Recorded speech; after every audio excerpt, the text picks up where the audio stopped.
Hello, my friends. Let's start with the news that President Zelenskyy responded promptly to the request from the Ukrainian Armed Forces and dismissed Lieutenant General Yuriy Sodol from his position.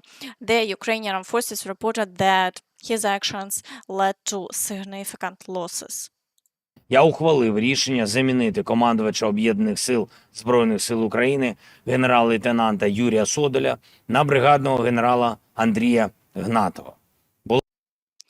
Now, let's move on to the situation along the front line, starting with the Kharkiv direction. Here, the occupiers seem to have brought in new resolves and made 3 attempts to break through to the village of Lyptsi. However, these attempts were unsuccessful and the front line remains unchanged. It's also reported that there have been 3 assaults in Vovchansk. Here, the occupiers are trying to make progress in the city, but success is on the side of the Ukrainian Armed Forces. According to the latest data, Ukrainian forces are managing to push back the Russians in the city, albeit in small increments. However, the shelling with club bombs hasn't stopped, and it's reported that the Russians have used the club 3000 for the second time in the Kharkiv direction. And Russian military correspondents write that this time they struck within 20 meters of their target. This indicates that despite Ukrainian experts' claims, the Russians are capable of launching such heavy aerial bombs, and incidents like this are becoming more frequent, which is a very worrying sign. In the Kupiansk direction, the occupiers have carried out 7 assaults. The main fighting is still being recorded near Synkivka and Stepova Novosilka and Pishchane. Shelling continues, but the front line hasn't changed over the past day. In the Svatove direction, the occupiers are not reducing their activity either. Attacks on Stelmakhivka, also Kopanka and Hrekivka are being recorded again. The situation is tense, but the Ukrainian Armed Forces are managing to repel the attacks, and the front line hasn't changed over the past day. In the Krymea direction, the occupiers continue their assaults on the villages of Makiivka, Nevske, Terny, Torske, and in the forest near Crimea, battles also hasn't ceased. It appears that activity here has increased once again. Over the past day, it's reported that the Russians have carried out 20 assaults. The occupiers are expanding significant manpower, bringing in new reserves, and trying to push further. However, as can be seen, the front line remains unchanged, and there have been no changes here for quite some time. In the Siversk direction, the occupiers haven't reduced their activity either, with 22 assaults recorded over the past day. Fighting is ongoing on the outskirts of Bilohorivka, where the Russians have already managed to capture half of the village, and now, having amassed reserves, they are attempting to assault the remaining half.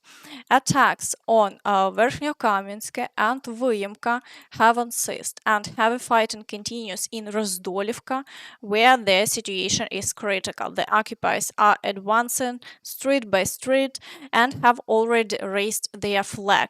The Ukrainian Armed Forces are, of course, attempting to counterattack and destroy the occupiers, but the situation remains tense, and there are no official statements on this matter, so the front line remains unchanged for now. In the Chasiv Yar direction, the occupiers conducted 9 assaults over the past day. Attacks on Kalynivka are being recorded, and they continue to break through to the outskirts of Chasiv Yar. The fighting for the outskirts of Ivanivske and Krasnohorivka has also not ceased. Here, the Ukrainian Armed Forces are inflicting maximum damage on the Russians, as seen. The capture of Chasiv Yar hasn't occurred, and the Russians are unable to encircle and take control of the city. The shelling continues in full force. In the Toretsk direction, the occupiers conducted 9 assaults over the past day. Attacks have been launched on Pivdenne, Pivnichne, Druzhba, then New York, and Alexandropol. The situation remains tense. They advancing along a very broad front and conducting the maximum number of shelling. It's evident that their objective here is to improve their positions and divert Ukrainian forces from other directions to this area. Therefore, the fighting continues. In the Pokrovsk direction, the Ukrainian armed forces are trying to stabilize the situation, and President Zelensky stated that the situation is under control and efforts are being made to strengthen this direction. Увага зараз Донеччині і постачанню нашим силам усього, що необхідно. Therefore, the fighting continues, and regarding the village of Novoalexandrivka, the general staff hasn't. However, the occupiers are still attempting to break through to Vozdvizhenka across the fields. Now they are advancing from two sides, which became possible after the capture of Novoalexandrivka. Consequently, Vozdvizhenka is now under significant threat as it's the last village on the road to the highway. And here the initiative is still on the side of the Russians, and their advance continues. They conducted 45 assaults over the past day, which is a very high level of activity. Today, battles are ongoing near Yevhenivka, the village of Sokil, Novoselivka Persha, and also Umanske. The capture of the village of Sokil hasn't been confirmed by official sources, so we are waiting to see how events will unfold. To the south, there are also battles for Kharkiivka, where the occupiers are not reducing their activity. They are conducting several assaults daily, but the Ukrainian armed forces are managing to repel them, and the front line here hasn't changed over the past day. In the Kurakhove direction, the occupiers continue to fight for the northern part of Krasnohorivka. They are also attacking Paraskoviivka, aiming to take complete control of the village, as they currently only control part of it. Additionally, there are attacks on the villages of Kostantinivka and Hrekivka. However, the Ukrainian armed forces continue to repel the attacks, and battles are being fought for every position. Therefore, the front line remains unchanged over the past day.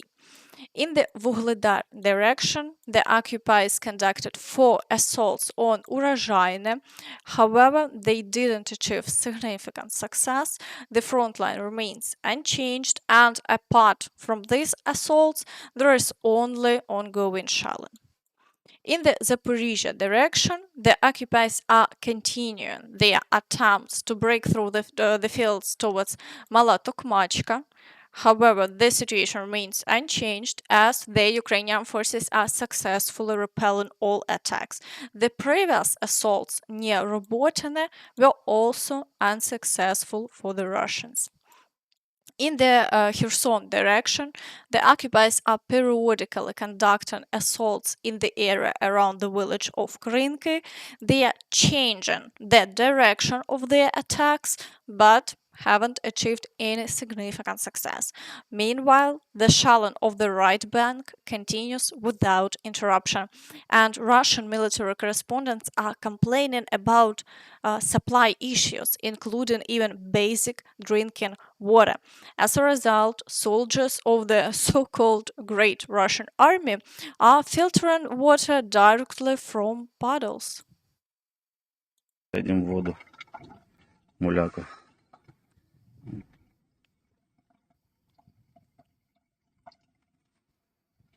Из лужи. Из лужи, да. Пить хочется, бля. Через влажные салфетки. As evident, Russian military correspondents are extremely dissatisfied with the current situation. Meanwhile, As the Russians express their dissatisfaction with the strikes on Crimea, Podolyak has eloquently addressed the situation. In Crimea, there are no and cannot be any beaches, tourist zones, or other fictitious signs of peaceful life. Crimea is undoubtedly a territory occupied by Russia, where combat operations are taking place and a full-scale war continues. The same war that Russia started solely for genocidal and expansionist purposes. Crimea is also a large military camp and warehouse with hundreds of direct military targets that the Russians cynically trying to mask and cover with their own civilians. These civilians, in turn, are civilian occupiers. Friends, I want to remind you that Medvedev has repeatedly stated that if there are strikes on Crimea, it would bring about an apocalypse for everyone. However, as we can see, the strikes on Crimea continue, and even significant attacks on Russia have begun with Western weaponry. Medvedev, it seems, has forgotten his words. And that's all from me. So please don't forget to like this video, subscribe to the channel, and of course hit the notification bell to stay updated on all the latest news. Thank you for watching and see you next time. Bye bye.